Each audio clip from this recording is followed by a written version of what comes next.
Hi, I'm Daniel Mullen, and you're watching Purebred Reds, Adelaide United Fan TV.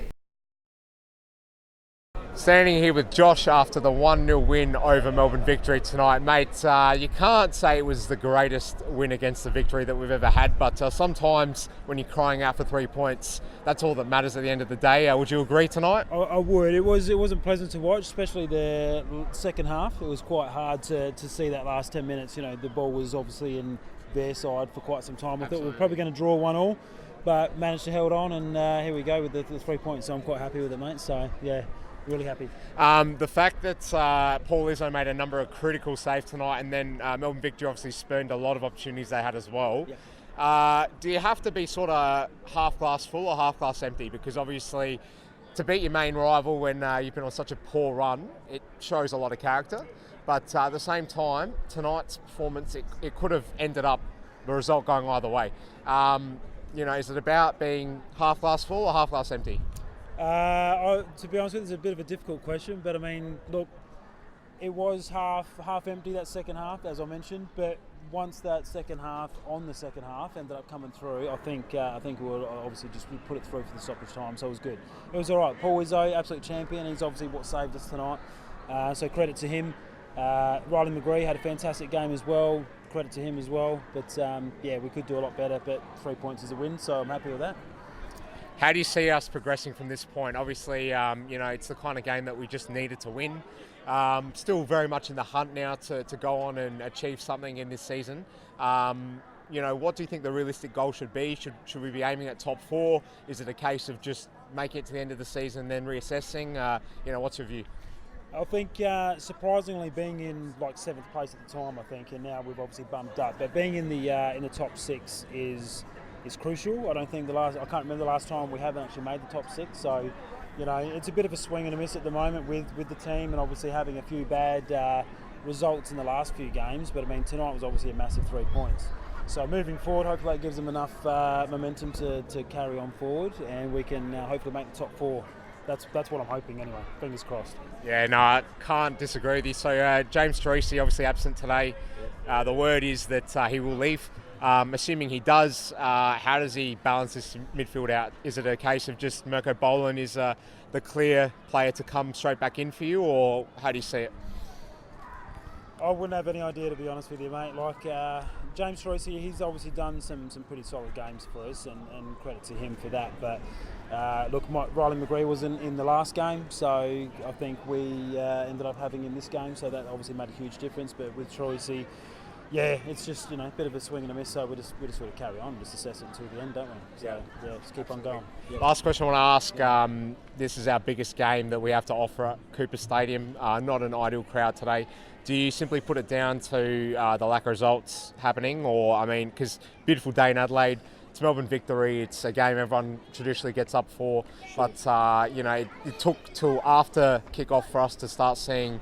The stands fill up tonight. Is that a bit of a worry going forward for you? I personally thought there'd be more than almost 12,000 people. I thought there was a lot more than that.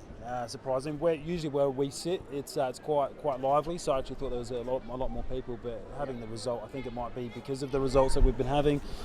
But look, it is what it is. We've got the win. That's all that matters. So I don't really care how many people roll up, but we got the win against Melbourne Victory, so that's all that matters, mate. So yeah, absolutely. Josh, thanks for speaking to us. Enjoy the rest of your night. All the best. George, take it easy. After a relieving 1-0 win, mate. Scrappy. Not our best stuff tonight at all. We've seen far prettier performances, but sometimes when you're in a rut like we've been in, wins are all that matter. And thankfully tonight, after a lot of luck, let's be honest, we managed to show some real character and get the win. Assessing both halves, how do you view the game overall? Just relieved. Far out, 3 points. Very important 3 points. Just probably saved a Beaks job, to be honest. First half was good. Bit of a different style to last week. Or probably more dictated about how they played. They sat a bit deeper, but far out, we were on the ropes in the second half then. Nabbout missed an open net, and then at the end, a couple good saves from Izzo, but 3 points is 3 points, and we move on. Is it a papering over the cracks type win? If you're Götjan and you're rallying the troops after that performance, Obviously, the 3 points is the main positive, but where do you sort of pick up the pieces and knowing what's gone on in the last 5 weeks? Where do you realign the focus? How does he sort of get everyone back on board fully so that we can really make something of this season? Mathematically, we're well in the hunt. How does he really show leadership and get us gearing towards the ultimate goal from this point? I've got the same answer that he gave in the press conference last week. I don't know. I think he's inept. I don't think he has any idea what he's doing. He's set this team up in a way that he's not playing attractive football. The squad's not great. I think there needs to be major overhauls in the off-season, but for me, the beat needs to go. And what he did with Kiddo last week does not help how you pick up the pieces from here.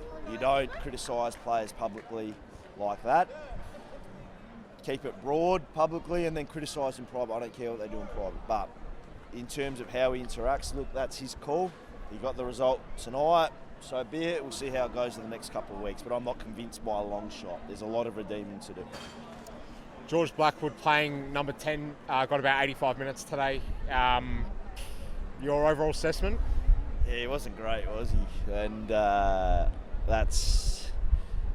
don't like. Yeah, I feel sorry for the guy because, as we found out in your interview the other day, he's obviously ripping it up in training. But when you're being mixed around that marsh, he's just not at the standard, and it's not through lack of effort. He's just not at the standard.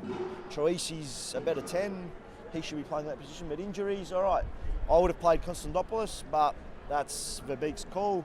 Got the result, so be it. But next week, I think things need to change. Ideally, Troisi comes in, but if he's going, then I'd seriously start thinking about Constant. So, yeah. Do we undersell how valuable Paul Izzo is? Bailed us out again massively tonight. Such a 90-minute performance. Really preserving 3 points for us today. You can't really code it any other way. Your thoughts on Paul and his overall progress at the club? He's a bit shaky last year, I thought, especially with distribution. But tonight, not amazing with his feet, but got the job done. But hey, hats off to him in terms of being one of the best pure stop shoppers. I've never, apart from, it's only been him and Eugene, the two longer term keepers, and Birigidi obviously a long time ago. But yeah, good on him. He's pulled a few out of his backside. So well done to him. We've obviously got to see out this January transfer window. There may be a few outs, but how do you see us going between now and the end of the season? Obviously, we're back in the framework to finish, within the hunt of top 4. Maybe at best, in the race for second, but you'd assume, top 4 has to be the goal realistically. How do you see us going from this point on? I think we're the type of team that can beat any team on our day. So just make finals and then we'll go from there. And there's no excuse why we shouldn't make finals.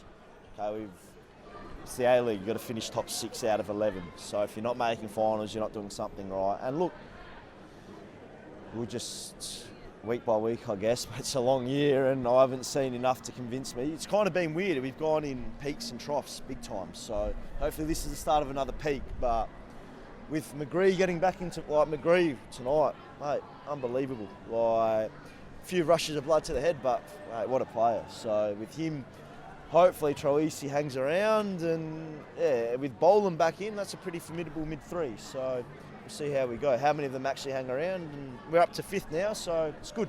See how we go. Brilliant stuff, Georgie. Thanks for speaking to us tonight, mate. Enjoy the rest of your night, and we'll see you next home game, huh? We'll do. All the best. Standing here with Antonis Pagonis after a rather drab performance, but a very good result tonight against Melbourne Victory. Now, you're as close to everything going on in this club as anyone, Antonis. Supporting, whether it's at Cooper Stadium or as far away as you can go in this country, hasn't been an easy run. Since that FA Cup, it's felt like a distant memory.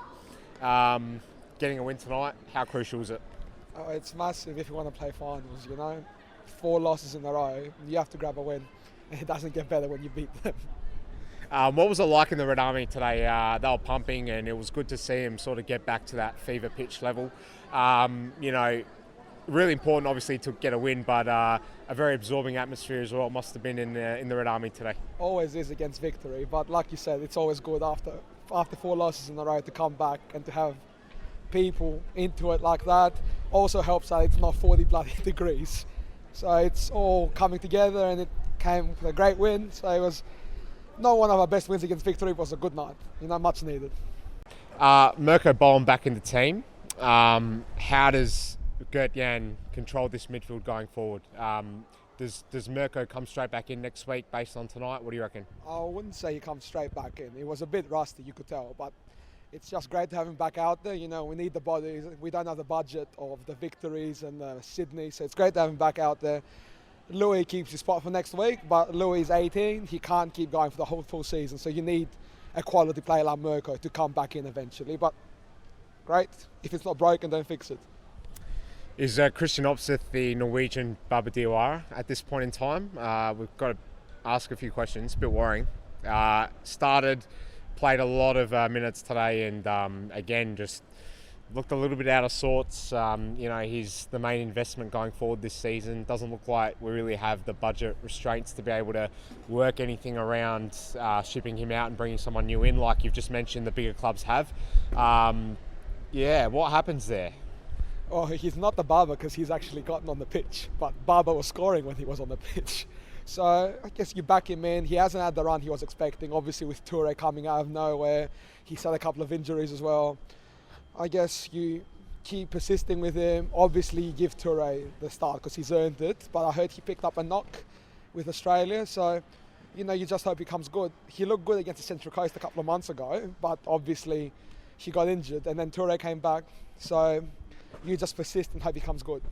That's all you can do. Antonis, where do you expect this team to finish this year? That's a tough. I'll say 4th. Me being a bit more optimistic. 4th optimistic, 5th, 6th pessimistic. But I reckon we'll play finals. We're good enough. Fingers crossed. Antonis, thanks for speaking to us tonight, mate. Enjoy the rest of your night. Standing here with Chris from everywhere. Can't just say Chris from the Red Army anymore. Chris from Purebred Reds, Red Army, Adelaide United, unofficially, I guess. Now, Chris, we've been really quite frustrated with what we've seen in the last 4 weeks, but I guess the least we could have asked for tonight is some kind of fight shown, and I think at the very least you have to say we did see it. But 3 points on top, got to be satisfied despite the uncertainty of the performance. What do you reckon? Look, you can't complain with 3 points, especially given we were literally on the brink. Like, if we lost this game, we were on the brink of making unwanted history. I don't think United's ever lost 5 games in a row. So look, that's today is what you want to see in terms of fighting spirit. We did put up a fight. I felt there were so many shaky moments, and there are little things that we could pick up. So many little different things about that performance. It was not perfect. Izzo bailed us out. I'm sure we'll talk about that a little later on. But look, a 1-0 win it goes back to the old saying, a 1-0 win is a perfect win. Keep a clean sheet, get the goal that matters. That's it. So I couldn't ask for anything more given the circumstances. Yeah, sure. I'm pretty much of the exact same opinion. Now, what I want to ask, victory in patches sat back a lot tonight. Perth did a similar thing the week before, but rather than us just knocking the ball around, trying to absorb as much as possession as possible, tonight we saw more of a pragmatic approach, far more long diagonal through balls happening. Do you think Gert-Jan has maybe reassessed his entire plan this season based on the kind of pragmatic approach we saw tonight? I'd really hope so, because it's really common that A-League coaches, especially foreigners, come to the A-League with their own sort of style, and the players here are unable to adapt for whatever reason. And if that's what has happened, I agree with you. It did look like we were playing in a different way. It felt a bit, I would say it felt more direct. Closer to Kurz. Yeah, I could say that. There were still little sort of bits and pieces that Kurz would not really do. But I think I welcome a change, because we needed a change. After four losses on the trot, we needed a change. Something needed to change, and we didn't see any sort of catastrophic defensive errors that we did last week against Perth. And I feel as though this could potentially be the start of a run. Like, if I look back at last season, We had like a horrible run of form in like March, sort of April, where it was off the back of that 4-3 comeback against the Roar. Then we didn't win in 5 games, and the first win that started our run into the finals was the scrappiest 1-0 win against Mariners. So if it's a change in formation, then I welcome it because it got the job done tonight, and there you go. 3 points is all that matters, as I've said. On the other side of the coin, mate, if Ola Toivonen was included in today's plans from a victory point of view, surely they put the ball in the back of the net at some point. I mean, is it hard to dispel that? I regard him as the best player in the league. I don't think anybody can really disagree. I don't know who's on his level. He'll just get goals from nowhere. And having him out victory looked a little pointless. I think Nabbout was playing striker. I might be wrong. He was. No, he was. Yeah. Okay, look, yeah, Nabbout was playing striker, and it just wasn't his day today. But even still, I don't know how effective Nabbout is as a striker. Obviously, the new coach didn't think that Kenny Athews, a striker, wasn't in the mix. Honestly, I think he's National Premier League level. Just saying, I'm putting it out there. But look, Toivonen not playing was extremely it was good fortune for us because he scored against us last time, and really he's the type of player that would have put it in the back of the net against a team in form like we are right now. Sure. Defensively, obviously there's been question marks. Given it's a clean sheet against our main rival, do you sort of just place trust in the players that have come in and changed the look of that back four? So you're talking about your Jordan Elseys and your Michael Marias. Certainly left back's been a hot talking point after old mate Ryan Kiddo last week, and what we've seen emerge since then with Verbeek's comments. So yeah, do you stick with that back four going into next week? Today it worked quite well. I thought Maria was still a little bit. I'm just not settled. I'm not really certain on Maria still.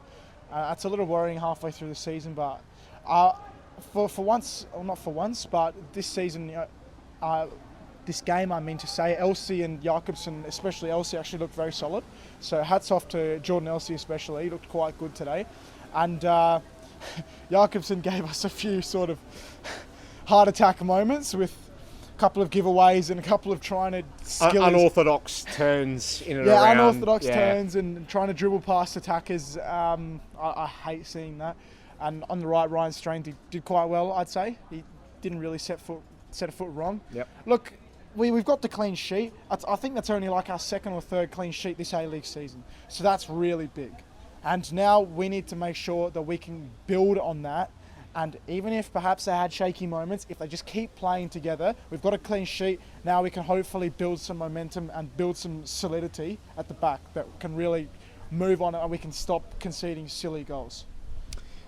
If one person in this team is really earning their rack of lamb at the moment, it's Paul Izzo. I mean, do we underappreciate, the kind of value he's offering us at the moment? It's not the first time this season he's bailed us out and actually single-handedly delivered us, maximum return out of a game. Your view on how Paul's come along in the last, 3 seasons he's been here now?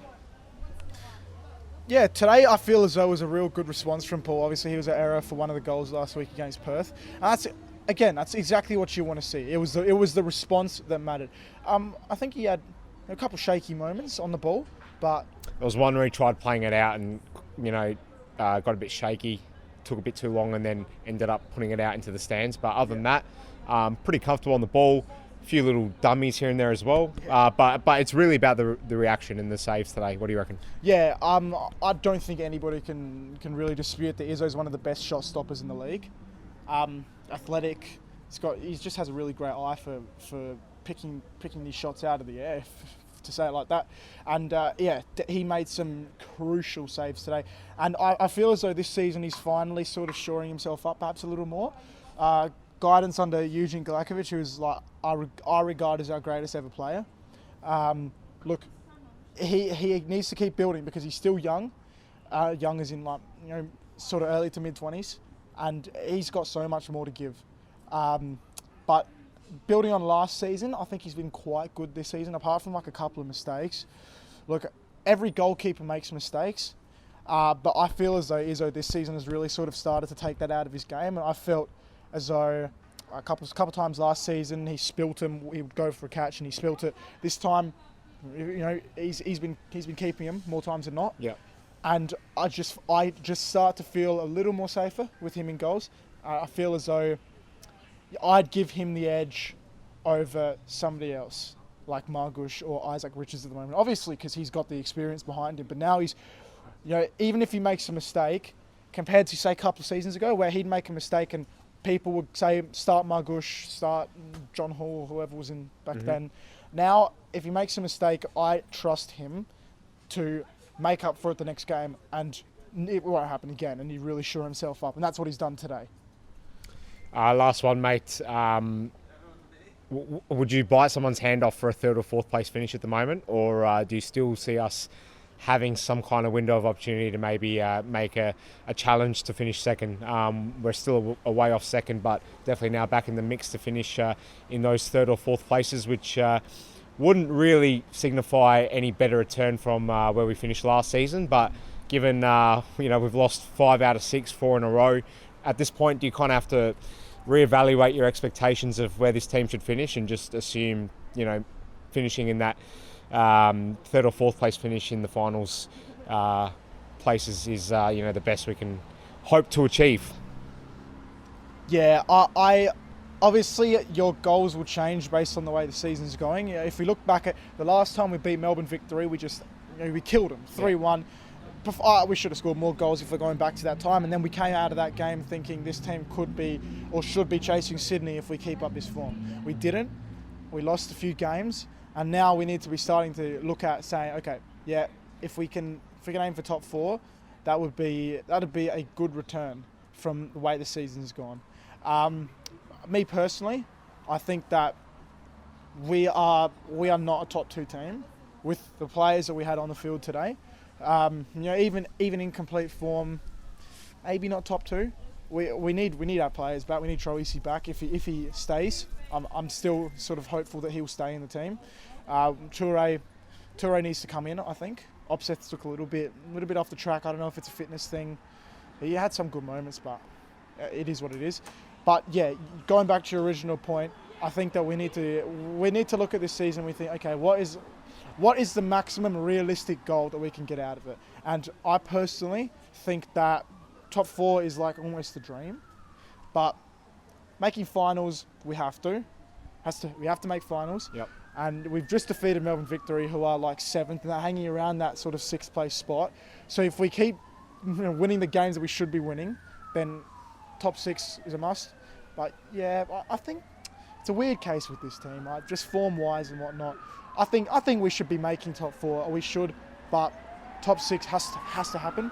But yeah, it's a weird one. It's really sort of, yeah, it's has me speechless a little bit thinking about it. Chris, as always, thanks for your comments, mate. Much appreciated. We've beaten Victory 1-0, and it's the small things in life. 1,000 or so VUC fans go back across the border after travelling south for the weekend, and they're not going to have the happiest return going home. Didn't even have a goal. Small things, Victory not having the best time. We're having a slightly better time this week. Thanks a lot for watching, guys. Cheers. Cheers.